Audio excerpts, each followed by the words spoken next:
everyone. Welcome to our Parenthood, where we have conversations on principles and practical tips regarding parenting, marriage, and family life. I am Thammie. And I'm Dennis. We are a family on a mission to see other families flourish.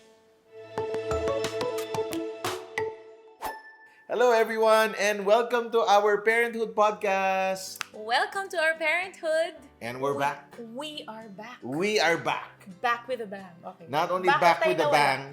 Teka lang, pero kaya tayo nakaset up ng ganito, special to. Kasi we partner and collaborated with Spark Connection Films. Big time na tayo ngayon. Thank you, Spark Connection Films, Yes, for and partnering with us. Yes, to our director, Direk Lyle. Salamat Yun. for making sure this idea and conversation about parenting, family, and marriage would spread throughout. Yeah. Kasi kung tayo lang, Wala nang nangyari nakahiga lang talaga. tayo. Naka-duster, yan.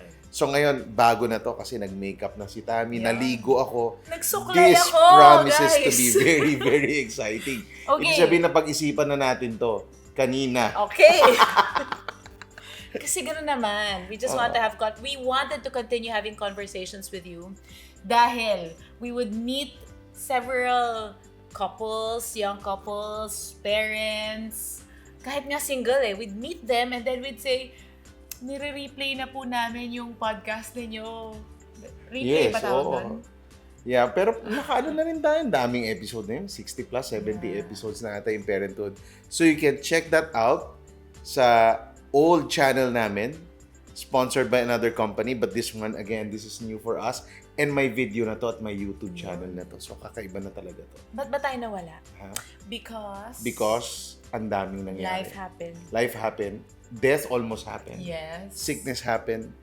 And then, syempre, balik sa work after 6 months of not really doing a lot of work. Kailangan bumalik. And the podcast was kind of like shelved somewhere. But now we want to return this kasi nga ang dami talagang conversation that parents need to have when it comes to parenting. Okay.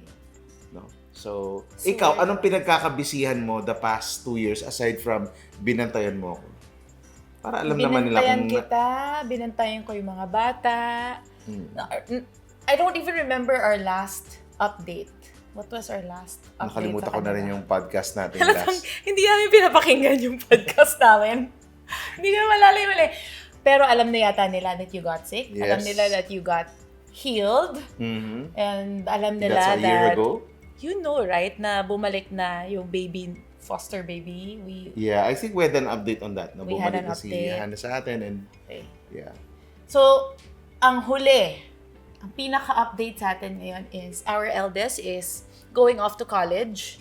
So, ang daming transition. Yes. Ito, our live season now is, so ito yung pinagkakabisihan ko because this coming school year, we will have one in college, we'll have one in high school, we'll have another child in middle school, we have one in elementary, and we'll have one in preschool. Wow. So parang all Kulang na lang full daycare range. center. Yeah, full range tayo.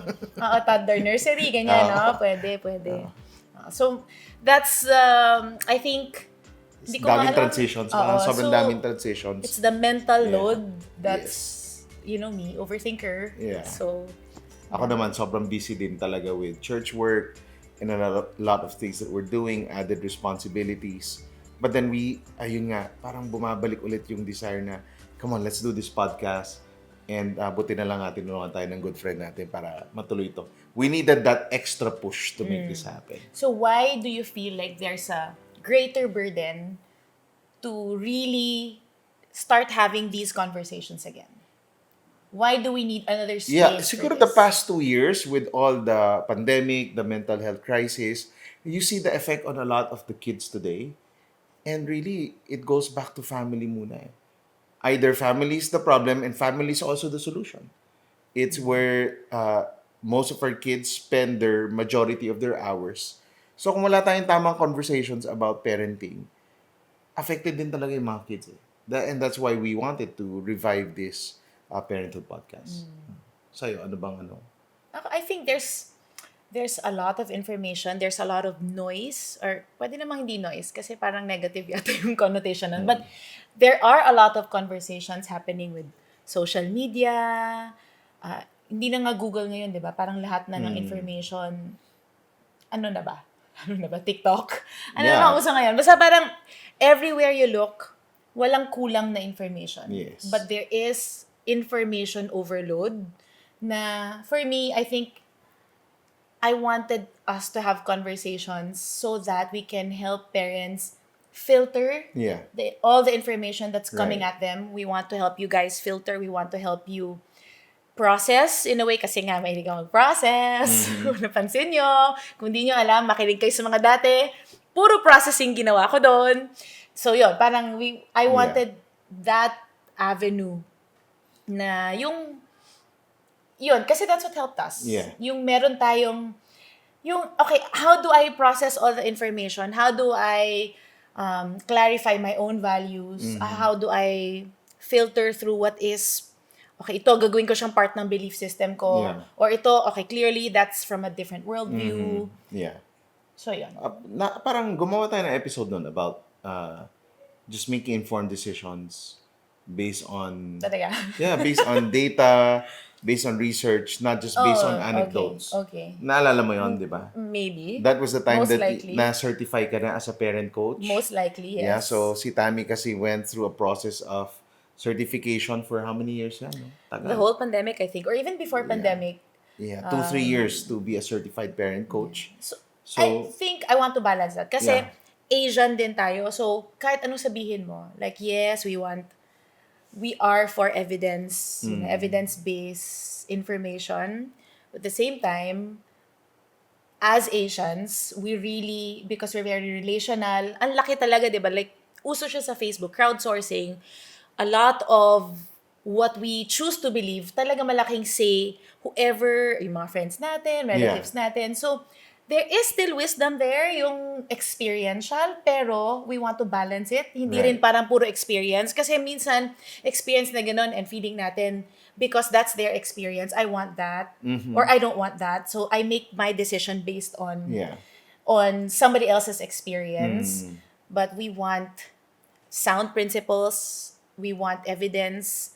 I really believe that, coming from a biblical worldview, I don't think there needs to be a divide between science and Bible principles. The more I study about science stuff or evidence or social stuff, like ikaw, diba? Social sciences, the more I am convinced that biblical principles are really, yung parang tugma siya, they're integrated. And if only we can find a way to have conversations that will marry these different, parang science, social, ang tawag mo doon? Social sciences, history even, diba? And Bible. Parang malalaman natin, grabe, ito talaga design ni God. So, gusto kong maano natin yun, ma-uncover natin. So parang daming tools available for us to help us become better parents and make informed decisions about our parenting values and style.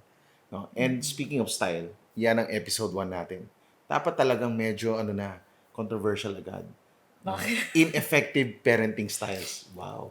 Ineffective. Okay. Kasi sa sobrang daming parenting styles out there are certain styles that, it's not gonna work if you're going to be a parent.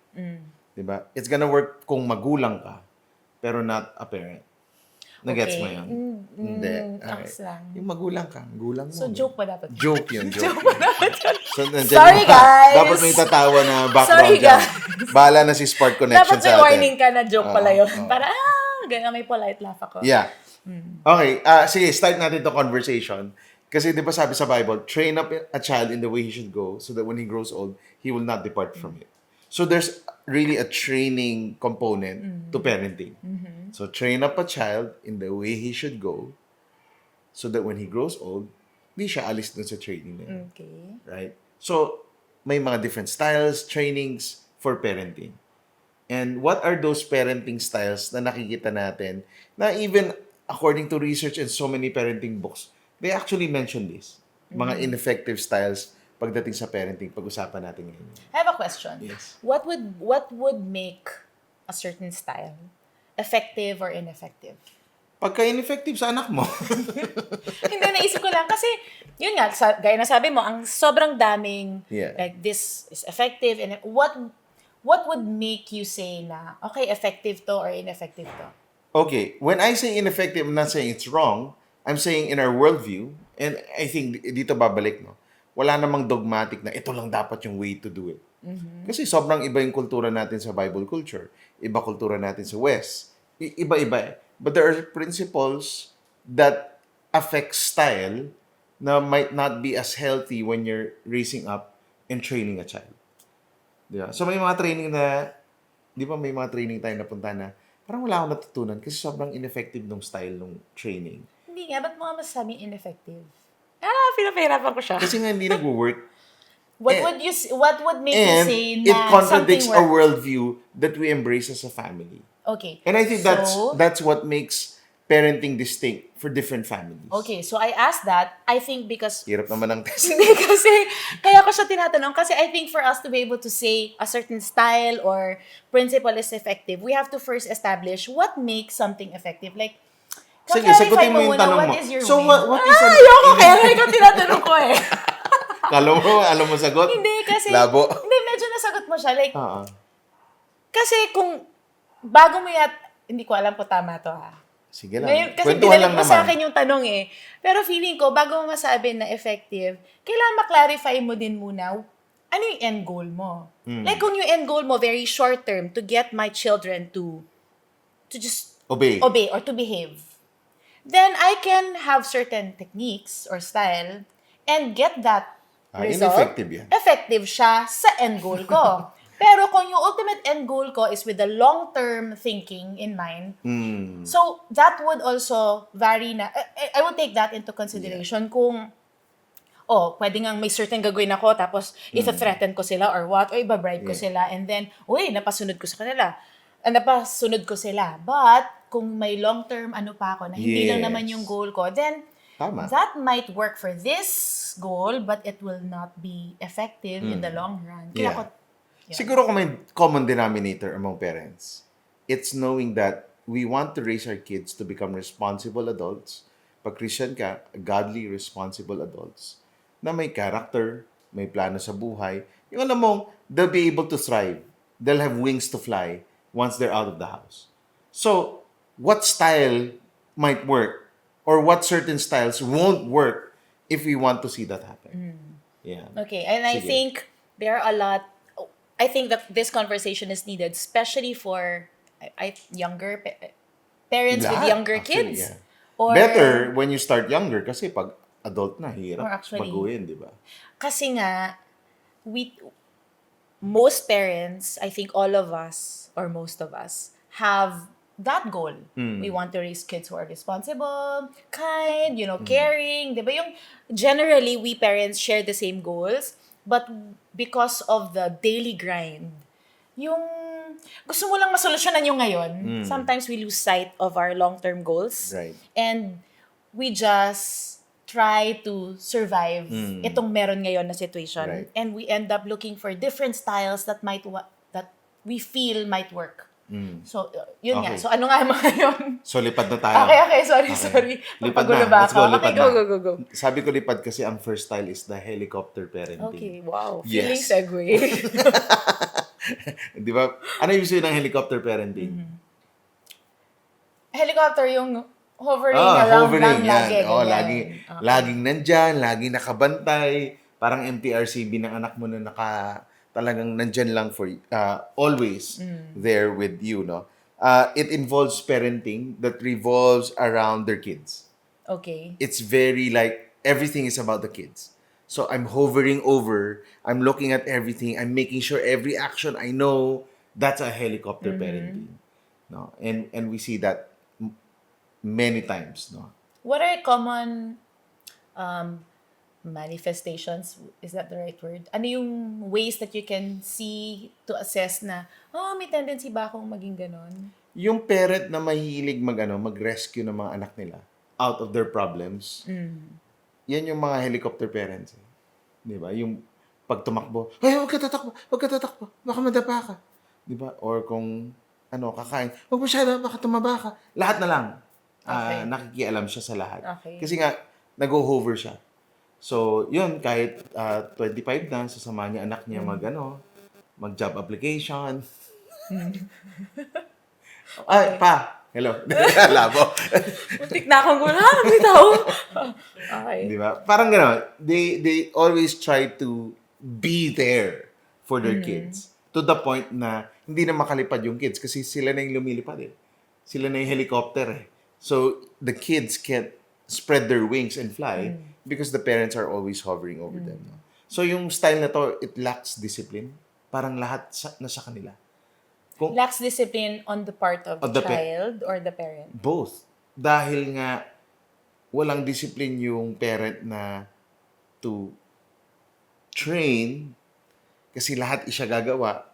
Ganon din sa kid. I get it. Okay. Wala rin discipline. Actually, easier siya in a way for the parent kasi feeling niya parang, it gives me assurance na alam ko yung nangyayari.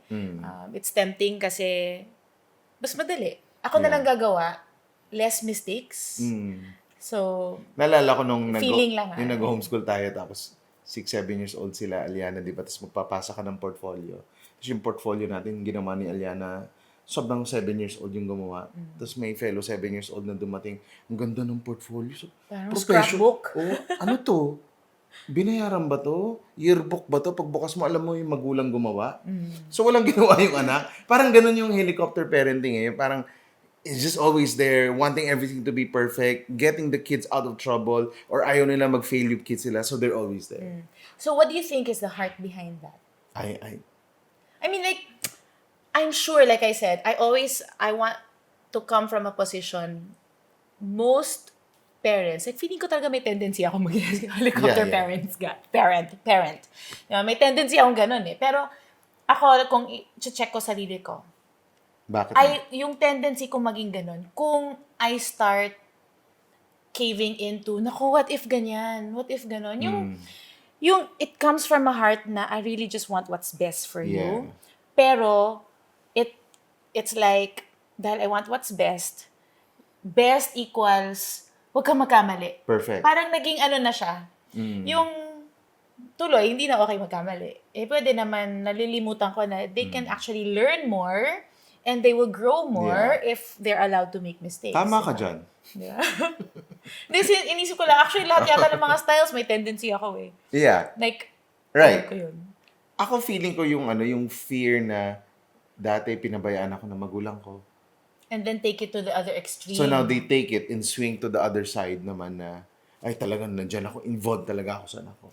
Alam mo, that's a good point. I noticed that, example, if tayo, yung parents natin, sila yung helicopter na parang lahat na lang bawal magkamali.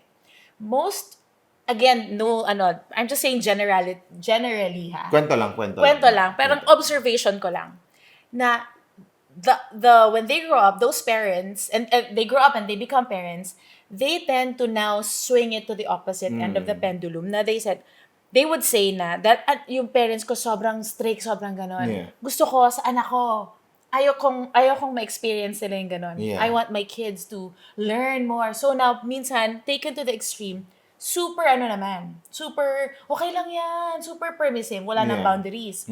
Or, kung yung parents dati, growing up, Ganon, parang laging hindi natin nakikita, yung laki tayo. Absentee. Laki tayo sa yaya or ganon. Pagdating naman, gusto ko maging hands-on. Super high control naman. Parang ganon. Naging taken to the extreme. So maganda yung motivation, di ba? Pero nga, the style or how it's gonna result into, ano yung end result? I think it's something we have to check as parents. So bakit ko nga ito ginagawa? Sometimes it could also be fear of failure. Ayaw kong magkamali. Kaya talagang sobrang hands-on ako. Ayaw ko rin sila magkamali. Kasi nga, baka may masabi. Or the fear of failure napapasa mo sa next generation. Yeah. Isa pa lang na pag-usapan natin. Yung pangalawa is yung drill sergeant parenting. Okay. Yung parang drill sergeant. Commander, parang ROTC yung parenting style. Ito yung mga kids who are constantly told what to do. Ito lang gawin mo. Dapat ito gawin mo. Ganyan lang palagi.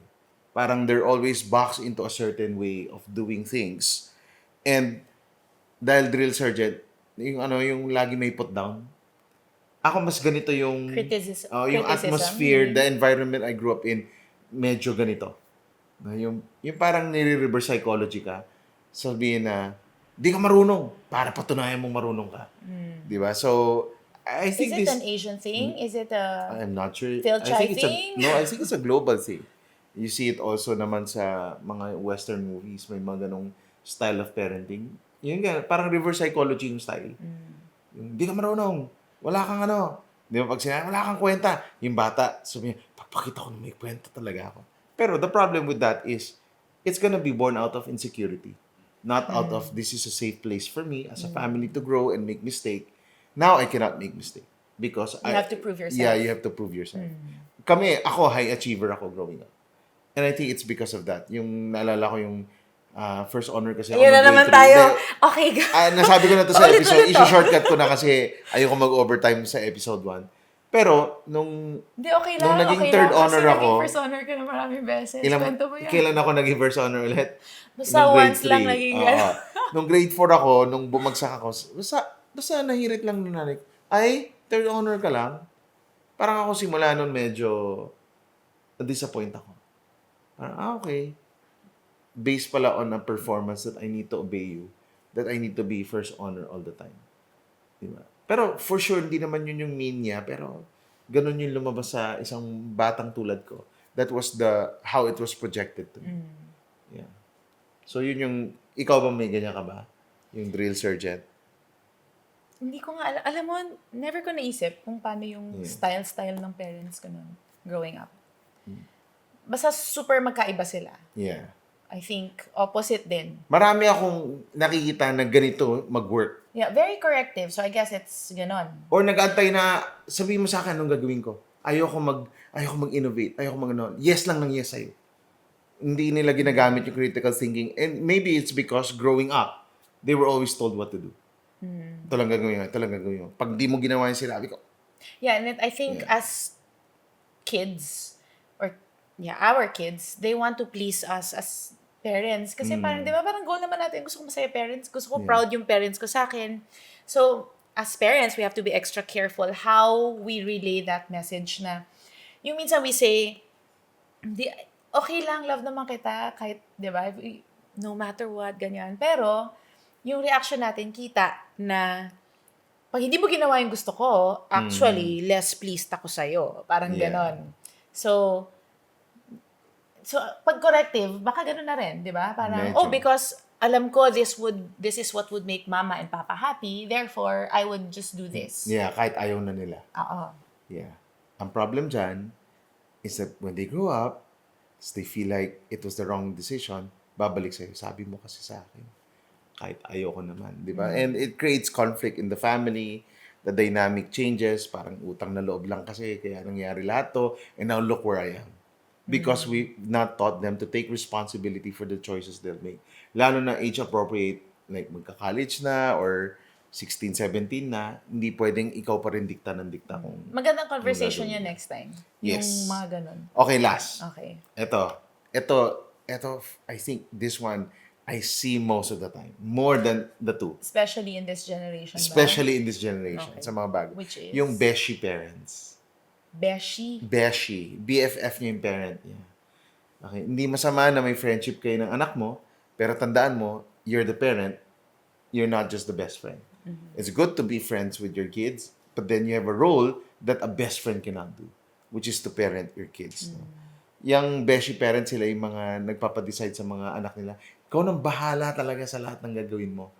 As in, they won't get involved. Lagi lang palakpak, support. Anong gusto mo, anak? Gusto ko maging WWE wrestler. Kahit ang liit niya. Okay lang. Gusto ko maging NBA player. Kaya mo yan. Kahit di siya nagbabasketball. Yan ba yung mas term na permissive? Pwede. Or iba pa yan? Hindi rin eh. Well, could be. I think. Ewan ko. Inimbento ko lang naman. Akala ko naman may scientific study. Yan, na Di, parang di ba ganun yung mga ibang parents, yung parang, best friend ko ang anak ko, ganyan, best friend ko. So, pero pag makita mo yung anak niya, okay, kailangan niya ng magulang no, na mag-guide sa kanya. Hindi niya kailangan ng best friend na magulang na sumasama sa kanya mag-party with the friends. It's not... Uso ba ganun, maki-party? Hindi nga, kaya nga eh, wala nga ganun Feeling dapat. ko mas uso ngayon helicopter. Feeling ko lang. Yung parang, feeling ko, with all the, well, I'm not sure. Yeah. Ang ganitong style kasi, technically hindi siya style, it's a misunderstanding of their roles and responsibilities as parents. Or I find that some, especially as the kids, mas may sarili ng will. Like when kids start to learn to express their own, what they want, ganyan. These parents tend to just, parang wala masyadong boundaries in a sense because ayaw nila that their children will dislike them. Yung, Could be, yes. may ganun ako, Right. na parang, dahil takot sila na ma-resent sila ng kids nila if the kids will find them too strict or too Yeah. controlling. Again, opposite extreme naman na Yeah. Parang letting go to the point of abdicating your parental responsibility. role. Yeah. Parang ganun. So, ano ang magandang style or what are some recommended styles for parenting? Okay, so next week for our next episode, that's what we'll be discussing. We want to look at, so what are effective parenting styles, if you want to call it that? Yes. So, exciting to next week. We'll have some views, point of view, or framework on parenting that could help us raise yung goal nga ng isang parent to raise responsible adults in the future. So, please stay tuned for that. And we are, again, we're about to end. So, gusto lang namin ulit, we'd like to thank again our sponsors, Sparks Connection Films, and also to everyone who has been watching, listening to this. Meron po kami YouTube channel. So, ilo-launch po namin. Please like and subscribe to our YouTube channel, our Parenthood podcast, our Parenthood, not podcast, our Parenthood na YouTube channel. We'll give you the link down below. And again, maraming salamat to everyone who's been there supporting us and encouraging us to start this one. Yeah, welcome back to us! Yes! Thank you. Alright, see you guys next week. I feel like we need to kiss. As a way to... Panindigan mo. Di kaya, grabe siya. Alright, God bless you guys. See you See in our you, next see you. episode. Bye!